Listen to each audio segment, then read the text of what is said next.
നമുക്കൊരു ഒട്ടകക്കറി വെച്ചാലോ? എന്ത് സ്ഥലബല? ഇഞ്ചി, പച്ചമുളക്, തക്കാളി, വെളുത്തുള്ളി എടുത്ത് അരിഞ്ഞു വെക്കണം ഫസ്റ്റ്. നമുക്ക് കുറച്ച് സ്പീഡിന് പറയാം, എന്നാലേ റെഡിയാകത്തുള്ളൂ. ഒരു പാത്രം എടുത്ത് അതിൽ ഒട്ടകം കുറച്ച് കുറച്ച് കുറച്ച് കൂടുതൽ വെള്ളമൊഴിച്ച് ഉപ്പിടുക. ഗ്യാസ് ഓൺ ചെയ്യാൻ മറക്കല്ലേ, നമ്മുടെ കൈ കുക്കറല്ല, അതുകൊണ്ട് കുറച്ച് നേരം ഇത് തിളച്ച് മറിയണം.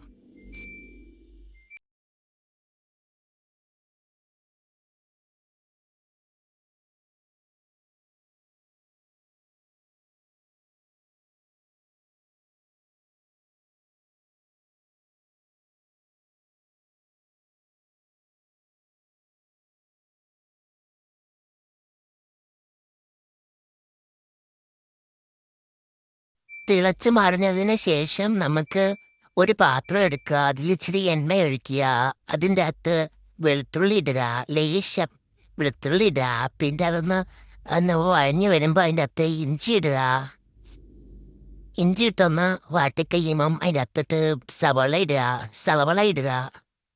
സലവള ഇട്ട് ഒന്ന് മൂത്ത് കഴിയുമ്പോൾ അതിൻ്റെ അകത്ത് നമുക്ക് തക്കാളി ഇടുക. തക്കാളിയും മസാല എല്ലാം ഇടുക. മസാല എന്തൊക്കെയാന്ന് വെച്ചാൽ ഞാൻ പറയുന്നില്ല, എല്ലാം ഒന്ന് വാടട്ടെ, എന്നിട്ട് ബാക്കി നമുക്ക് പറയാം ഗൈസേ.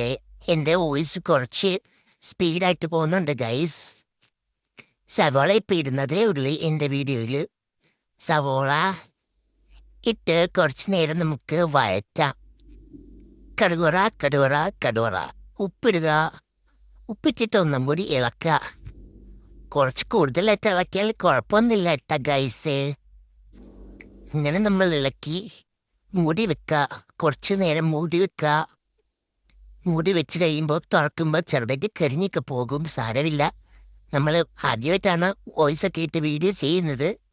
കരിഞ്ഞാലും കുഴപ്പമില്ല, നല്ല ടേസ്റ്റ് ആയിരിക്കും കരിഞ്ഞ് കഴിയുമ്പോൾ.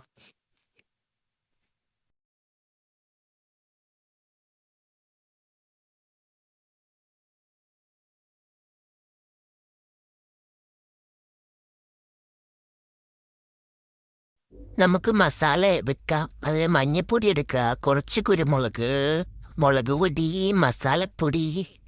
പിന്നെ നമ്മൾ എടുക്കാൻ പോകുന്നത് മല്ലിപ്പൊടി.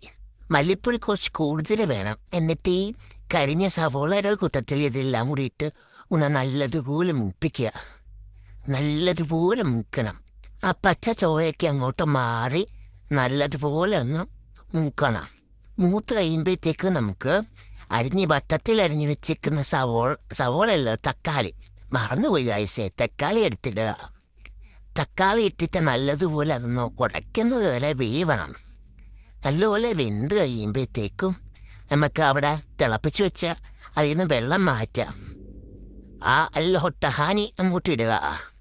ഒട്ടഹാനി ഇട്ടിട്ട് നല്ലതുപോലെ ആ ഒട്ടഹാനിയിലോട്ട് ഈ മസാല എല്ലാം കൂടെ തേച്ച് പിടിപ്പിക്കുന്ന രീതിയിൽ അങ്ങോട്ട് ഇളക്കുക.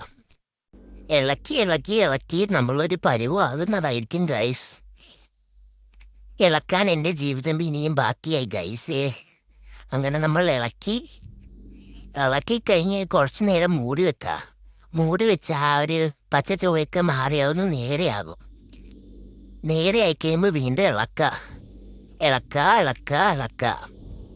ഇളക്കി കഴിയുമ്പോഴത്തേക്കും ഈ ഒട്ടഹാനിയുടെ വെള്ളം ഉണ്ടല്ലോ, ആ വെള്ളം ഇതിലോട്ട് ഒഴിക്കണം ഗൈസ്.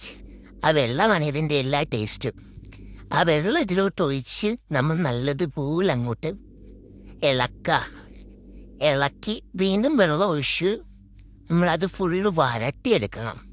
വരട്ടിയെടുത്തു കഴിഞ്ഞാൽ പിന്നെ നമുക്ക് ചപ്പാത്തി കുബൂസുമായിട്ടൊക്കെ കഴിക്കാൻ കേട്ടോ ഗൈസേ.